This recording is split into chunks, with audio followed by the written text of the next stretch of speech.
El Salvador is a Central American country where 22.8% lives below the poverty line and survives on less than $5.50 a day. When people lack hope and need to survive, crime explodes. This is the case with El Salvador, where gangs and violence rule the streets. The president of El Salvador, Nayib Bukele, has taken a tough-on-crime approach and recently finished building the largest prison in the world, dubbed the Mega Prison.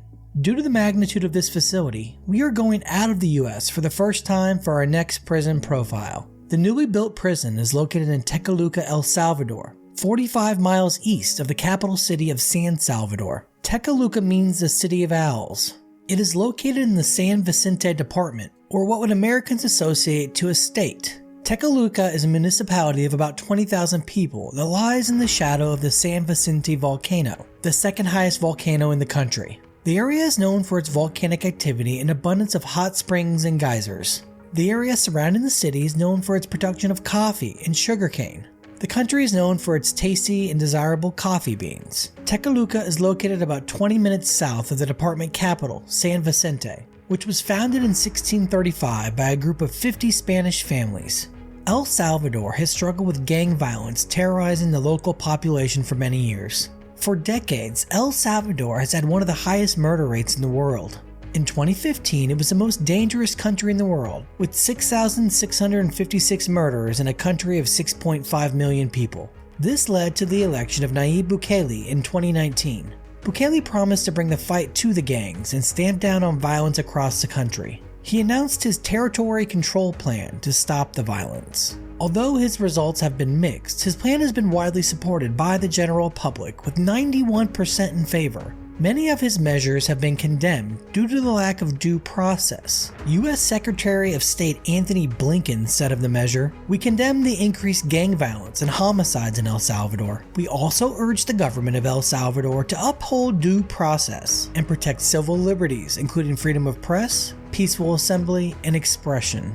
The gang crackdown would result in the need for additional prison space to house the alleged criminals. This would come in the form of the Terrorist Confinement Center. The government considers the gangs terrorist organizations, hence the name. In 2015, MS-13 and Barrio 18, two of the largest gangs in the country, were given this designation by the Supreme Court of El Salvador. This was thought as a declaration of war against the groups. This resulted in the prison population across the country swelling.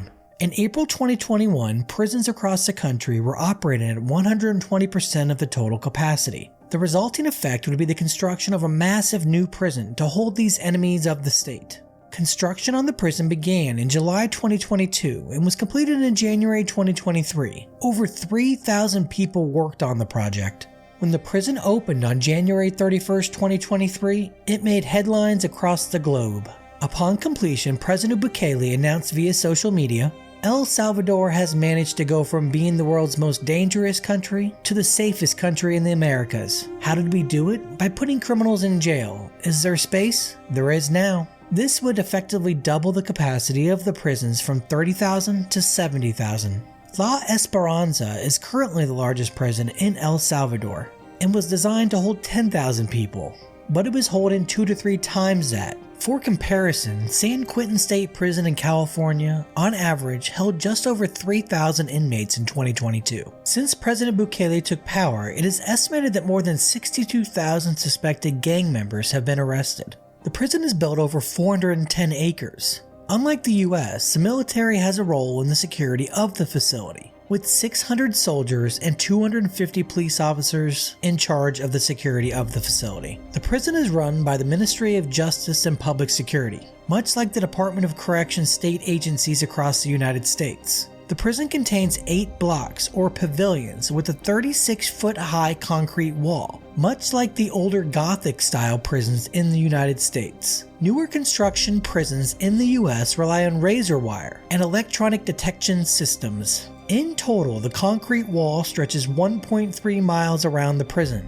7 towers are also on the perimeter of the prison. High-tech equipment such as body scanners and facial recognition is used for visitors entering the prison. Cell phone jammers will be used to block any signals coming out of the prison. Each of the 8 blocks has 32 cells. The blocks are nearly 20,000 square feet. The cells hold 100 inmates, with punishment cells in each unit. Reverend Oliva, rector of the Jesuit-founded Central American University, said of the cells, "It shook me to see the punishment cells where the people are going to be in total darkness, total isolation, sleeping on a concrete slab. Almost unbelievable is that there were only 2 sinks and 2 toilets for those 100 men. Even worse is that there were only 80 bunks for 100 men to share. I guess the weakest are sleeping on the ground. There is exercise rooms and ping pong tables, but those are for staff only. There are no recreation or educational areas.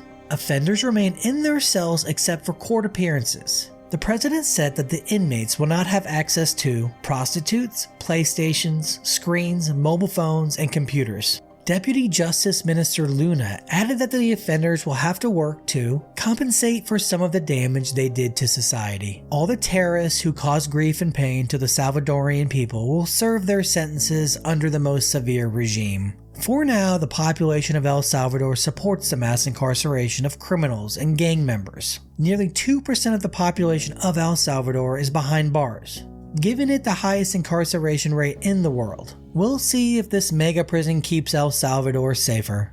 This was another Chasing Crime Profile. Thanks for watching. See you next time.